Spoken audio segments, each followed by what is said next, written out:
So I'm here and I want to introduce Mike to you guys today. Mike has kindly agreed to share some of his experiences working with me using a continuous glucose monitor to improve his health, to make some, actually, frankly, some pretty big and rapid improvements in his health. So, Mike, thank you so much for joining me today. Well, thank you, Karen. This has been a great experience, and I knew very little about nutrition and never used a continuous glucose monitor. So I really started out as a neophyte here. So I appreciate your help. Yeah. So like I said, Mike and I have been working together. We've been working together for about 6 months now. Yeah. We started, you contacted me right around the 1st of January. Yep. As all good nutrition clients do, starting out at the first of the year. Could you kind of bring us up to speed on what was going on with your health then and what led you to start working with me? Sure. Two major challenges. One was have a family history of diabetes, and for a long time, I've ate relatively healthy and I've exercised, and I was able to keep my glucose under control. For a number of factors, not sure which all of them impacted it, I started to have really high blood sugar numbers, routinely in the 200s and occasionally in the 300s. I went to my doctor and I was maxed out on what I could do on glipizide. And he said the next step was to go to an endocrinologist and start injectables.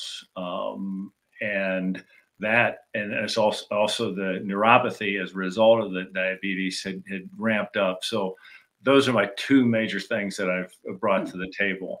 And it was, as it worked out, I couldn't get into an endocrinologist. So I saw your video on, I can't remember if it was YouTube or Instagram. And it was really nice because it wasn't like you were trying to sell something. You were describing your practice, and you had the free 1-hour interview, which allowed an on-ramp for me to just have a conversation to see if it was a good fit. Right. Right.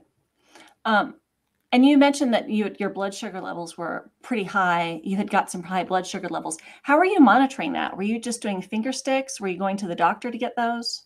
Yeah, I had, and it's interesting too. I mean, working with you, it's allowed me to get a lot more information on demand. I was using just the finger pricks, so I would typically test my blood sugar in the morning, in the afternoon, and the evenings, but it was kind of random, and it was also it was just a snapshot. So I didn't. All I saw was what my blood sugar was at that time, and then I'm also passionate about annual physicals and getting blood work done.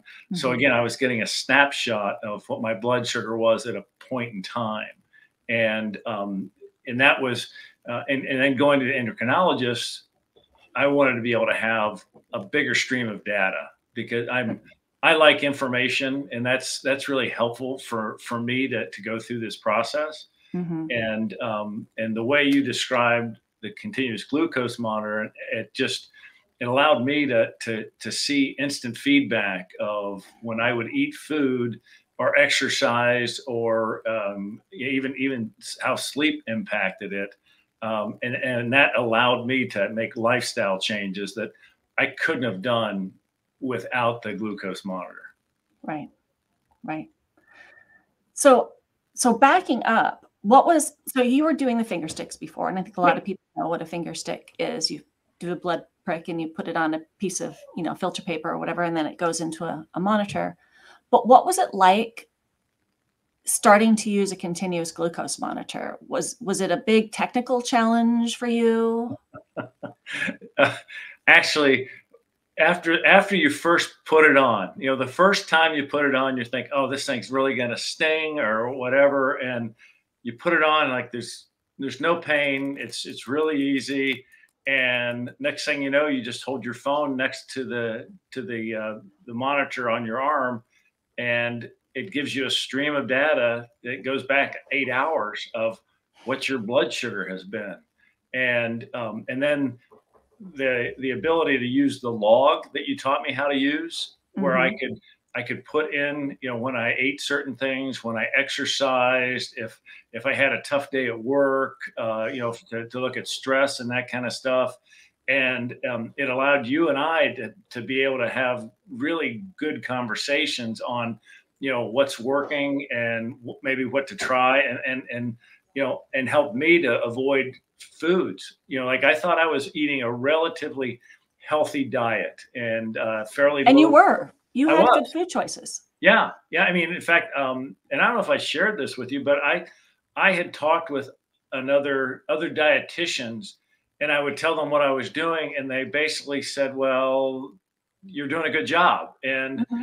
using the glucose monitor, you allowed me to isolate foods that, quite frankly, like a sweet potato. I thought I'm eating sweet potatoes, which is a Are a very great healthy thing. food. Yeah, but for me right now, unless I ate protein before I had the sweet potato, Hmm. I was going to get a 200 spike on it.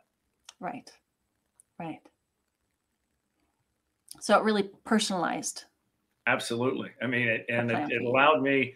I call it my own invisible fence for food, because it allows me to stay away from certain foods, just like the fence in the yard would do for the dog. Hmm. Yeah, it's a little coach on your arm, Absolutely. isn't it? Yes. Yeah.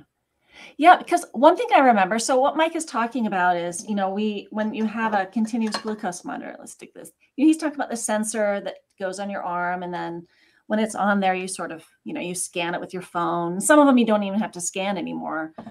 Um, he's picking up immediate blood sugar results on his phone. And then he's even logging his food, and then that food log is going on to, we use LibreView, Hmm. the other way we can look at all the historical data when we go over things, and that's a little bit different. And how's that food logging for you? You know, at first, I thought, oh, this is going to be a pain. I like data, but I don't like to be the data entry guy. Right.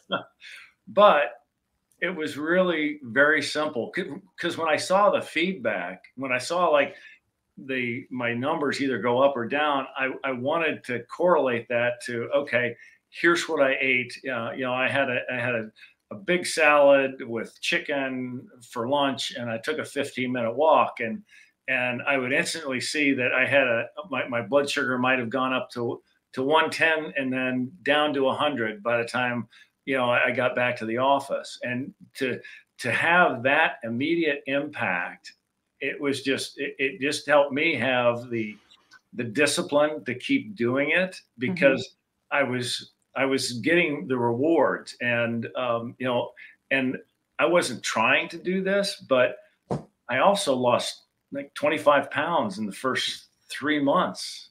First three So months were huge. yeah, yeah. I mean, I'm normalized now, and I want to try to tweak it and continue to do a little bit better. Hmm. But that first 3 months, I mean, I'm an evangelist now for the continuous glucose monitor, and for you too, Karen. Sure. Well, here's one thing I remember when I've looked back at your data is, so when you have these continuous glucose monitors, we can see in real time and see all the data, and we can go back and look months back. And Yeah. when I went and looked back, I saw that the first day that you had this on, you had very high numbers. Yes. And the second day you had it, before we even spoke, Right. you had brought those down already a considerable amount just by seeing, you were course correcting Yes. without even talking to me and getting that extra input. Because I was seeing what was going on. I mean, I Mhm. had no idea that, you know, for me, just having a sandwich with two slices of bread, it's too many carbs for me. Mhm. And I could adjust and have one slice of bread, or just have some protein with lettuce, and it would allow my blood sugar to stay in a reasonable range. Mhm. Right. So So you said that you dropped a bit of weight and your blood sugar normalized. Right. Have there been other things? Have there been other things that have changed, other health outcomes that have come about as a result of this? Well, one of the things that that I didn't even think about was how sleep impacts this. And you know, and you did a great job of coaching me how important that was. And so I've adjusted my sleep schedule, which actually it helped me to normalize the blood sugar. It helped me to I have more energy, and it just helped me on all other fronts. So I mean, I still have the neuropathy, so I'm still working on that. But as far as well, and I guess the other thing I need to say too is and after a month, I was able to come off my glipizide, my medicine for diabetes, because my sugar had got down to a normal level. And my A1C went from 8.9 to 6.1 after, I think it was in April when I had the my blood test. So I mean, that was a huge improvement. That and my triglycerides are down, my cholesterol was down. All the markers that were really important really just all moved in the right direction. Yeah, it's good. It's really good. So it's all fine and dandy to have all these health improvements, but do you enjoy your food? I mean, or do you feel like you're deprived? Have I ruined your social eating life? Tell me, how has this been? Has this been a hard transition? You made it really simple in terms of just if you stick with the three main attributes, meaning eat protein or have a salad first before you have any carbs. Take a 15-minute or 20-minute walk after you eat, breakfast, lunch, and dinner. And then the one that was the hardest is the kitchen closes at 7. But it revealed to me that was a place where I would always encroach and, not necessarily have big things, but I would routinely eat something at 8 or 9 o'clock or even later.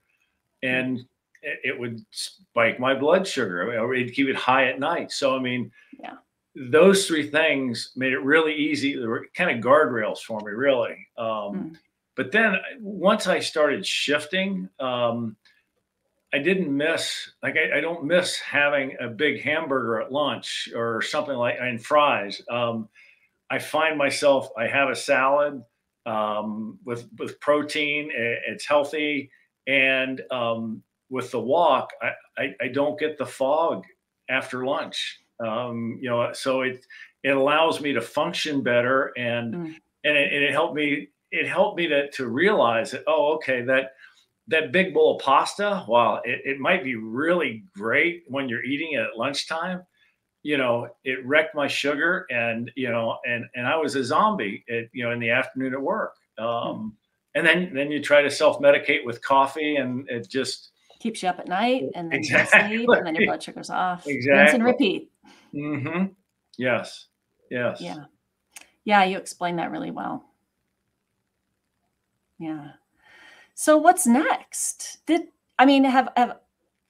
What's next for you in terms of, you've got your blood sugar down, you've lost some weight, and have other things in your life changed? And is this going to bring about some other changes? Well, I think the biggest thing is I have hope that I have control over my health. The challenge I had, I've got great doctors. They do a fine job. You go to them with a cold, or you go to them with a flu, or you have a broken bone or whatever. They do a really good job with that.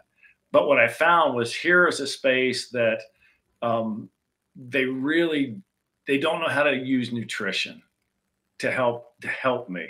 So it gives me the courage to keep trying different things. Like I still have the neuropathy, but we're working on different solutions that we're trying to see. What can I change in my diet to lower the inflammation in my body? And so that's one of the things that I'm working on. And quite frankly, after we went through that initial period, um, I knew that I needed to have you continue to coach me, almost like an accountability partner. I've got some stuff I want to do, and you know, you're one of the rare people I've had in my healthcare experience that can really embraces what my numbers and what my data does, and you're able to communicate to me in a way that I can understand. And with the monitor and the different tools that we've got, I can affect change. Whereas I was solely dependent on going to the doctor, taking a pill, and hoping it would work. Through the education that you've helped me with macronutrients and understanding how the fats and the proteins and the carbs all work. They're all good, but it's you have to figure out how to have them help work together. It's given me a better hold on my health and how I can improve it. That's great. I love that. I love that you're feeling a sense of control. It's really important. It's a life skill that we should all know how to improve our own health and have some control over that. Yeah, and I think it's something that we've gotten so far away from with most of the medicine. Unfortunately, the docs are busy. The docs don't understand nutrition nor physiology, how that can impact, how your health is going to be. They're focused on, medicating a symptom, and with getting into the nutrition aspect, I felt we were breaking it down to find the problem and changing the dynamic there versus just medicating it. And we've worked together to really communicate a lot with your doctors. There's been a lot of collaboration going on. Yeah. I mean, well, just like our last session, that, there were some things recommended for additional supplements and things like that, quite frankly, good provider, great information, but I couldn't translate it into why am I taking it and what's the impact it's going to have on my health. And, and Karen, this is where you do a really good job, because you're able to talk on a level that's complicated enough that I know your stuff, but yet it's simple enough that a guy like me can take it and put it to work. And so that's just a gift that you have.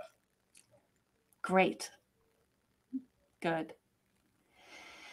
So thinking about back to the continuous glucose monitor and all that stuff, who do you think this is good for? Like, what do you think this tool, because all it does is give you information on one metric, blood sugar.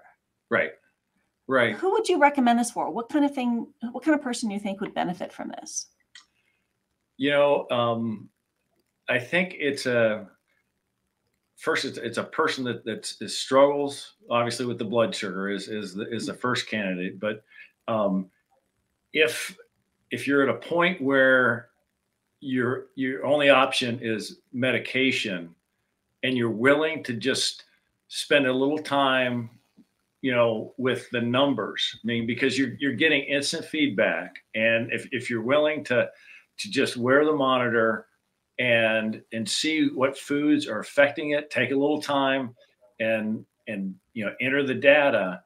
I mean, I think the results are huge. So, I mean, it's not difficult, but you need to have enough self-discipline, or have somebody in your camp that can help encourage you to record the information and really watch the blood sugar. Because like I said, with just a few simple things like following the three main pillars, and eating more healthy, and knowing what you're eating is how it's going to impact your blood sugar. I mean, it just gives you information that you can really affect your health. Yeah. Yeah. I agree. Well said. Thank you. Well, is there anything else that I missed asking you before we wrap up? You know, the only thing I would say is, working with you is actually, I feel like I've got somebody that's come alongside me that really is knowledgeable. You're encouraging. You challenge me. Like when we lowered the range to be a tighter range, to stay in that. You know, and the feedback, the timeliness of working with you. It's just been great, because today you just don't get that from the normal doctor's office, and and you're just different, and I appreciate everything you've done for me. Well, it's been a real pleasure working with you. Likewise. Yeah. And thank you. Thanks for joining me and doing this with me today. I really appreciate it. Well, thank you. I'm in a much different place today because of you. I'm very, very grateful for that. Okay. Thanks a lot, Mike. Thank you.